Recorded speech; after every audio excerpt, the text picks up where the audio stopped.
A few years ago, I was messing about at home one Sunday when my mother called and told me my father was in an ambulance after sticking his hand down a wood chipper, but that I needn't worry because it wasn't like that scene in Fargo or anything. Fargo, the Coen Brothers' 1996 black comedy/crime thriller, was a favourite of my parents. I knew the scene all right. Francis McDormand catching Peter Stormare in the act of mulching Steve Buscemi.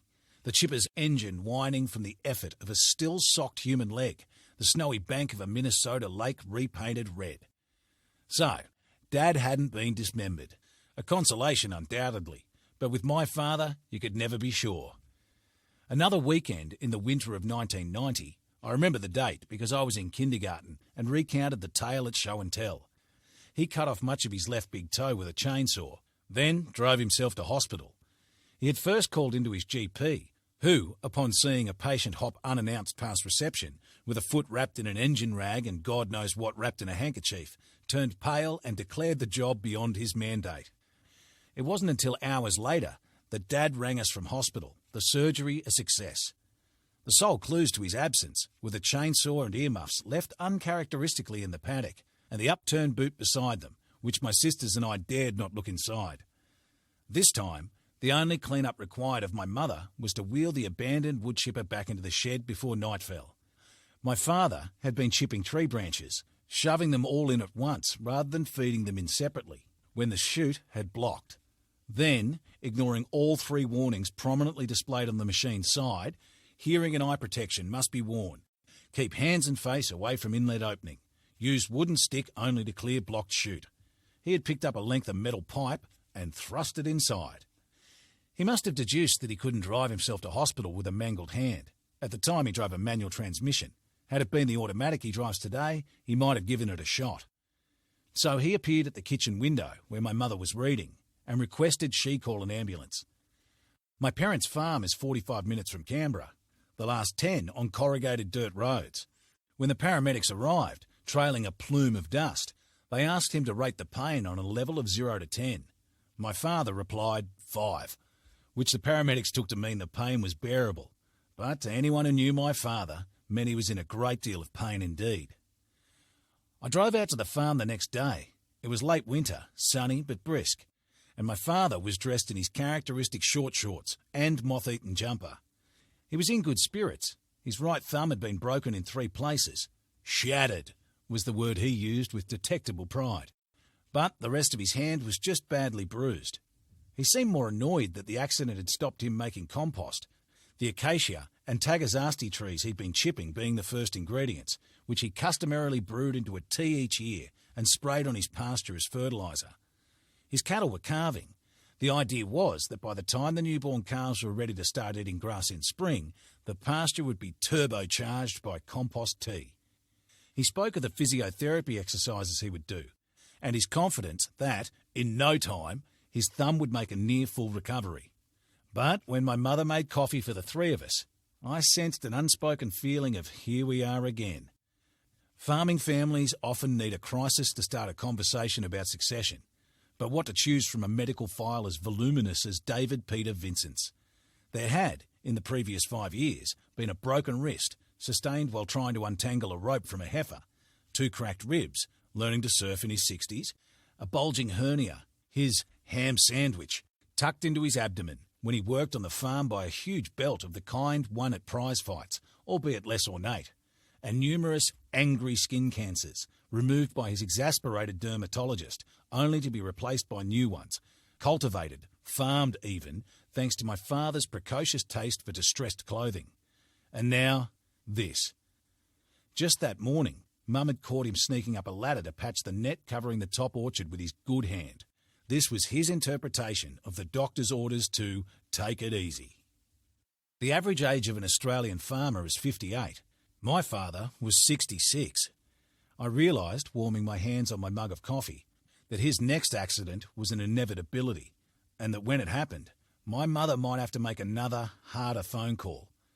Dad had recently taken to telling her that if he wasn't back at the house in time for dinner, she should check that he wasn't dead under a tractor somewhere. That morning, when she pleaded with him not to climb ladders in his state, he'd cheerfully agreed that most farming careers are ended by falls from ladders.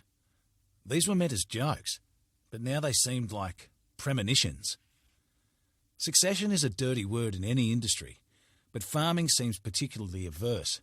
If mentioned at all, it is in slippery euphemisms, being put out to pasture, buying the farm. Life on the land means just that. If your job is your life, retirement can mean death. There was no need for Dad to stop farming just yet, and if he or Mum were thinking about it, they didn't say so. But getting him to heed his doctor and take it easy would be a challenge. This is a man who, on childhood beach holidays, pushed wheelbarrows filled with seaweed, cattle just love the stuff, through throngs of suntanners back to our family car. He may be the only person in the state of New South Wales to know you are legally allowed to forage 20 kilograms per person per day. Not for him a summer book and a pina colada. He needed projects, mechanical, architectural, agricultural, to relax. Always active, my father was like a shark. Stop him moving and he would suffocate. And besides, in his eyes, he already had a retirement project. That's what farming was for. Farming runs through my family like the tenderloin down a steer's back. My late maternal grandfather, whom I called Papa, was a patrician grazer, the son of a Melbourne cattle baron. He was a long-serving president of the Royal Agricultural Society of Victoria and lived a squatter's life of horseback mustering, lawn tennis parties and gentlemen's clubs. My father tells a story of once answering Papa's phone and taking a message from an acquaintance, a Mr. Fraser from Hamilton, a.k.a. the Prime Minister. But my uncles didn't want to take over Papa's farm, and my mother and my aunt, who still checks the price of weaner calves and fat lambs each week despite living in Byron Bay, weren't asked. It was sold before I was born. From there, the farming line changed sides. My parents bought their farm, then 200 overgrazed acres in 1983, the year before I was born. Dad, the clever son of a clever man, my paternal grandfather, born in a bark hut in the Victorian bush and forced to leave school at age 12 by the Depression, was never going to become anything other than a white-collar professional. But although he co-founded a successful economics consultancy and is proud of his role in helping to liberalise the Australian economy, he has always looked uncomfortable in a suit. Among my first memories are the filthy orange coveralls he wore to check the sheep in early each morning, only to transform, like a bald Clark Kent with dirt under his fingernails, into a tie and dress shirt for the drive to the office.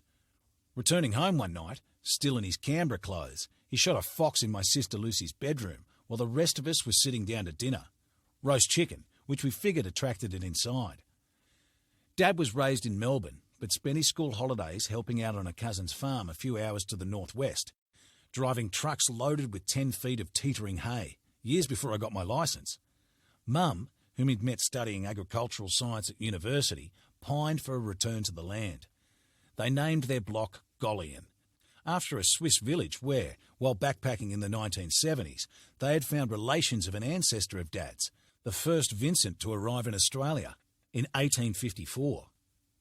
Golian was once part of Fernley, a farm established in the 1870s, but it is my parents who have most shaped its landscape since white settlement.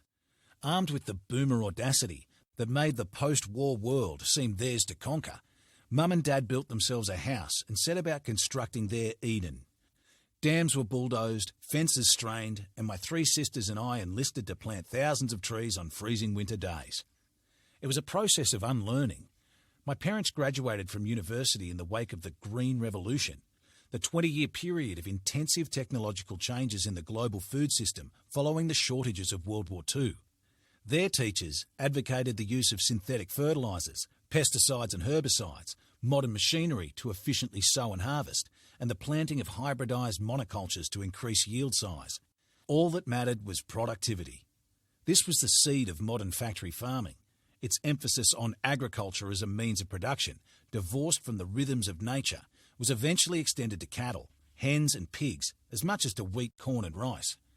But my parents also graduated in the wake of the countercultural movements of the 1960s and 70s, when Rachel Carson's Silent Spring was required reading in the communes of California, and a compost toilet was all you needed to fertilise your homegrown crop of choice.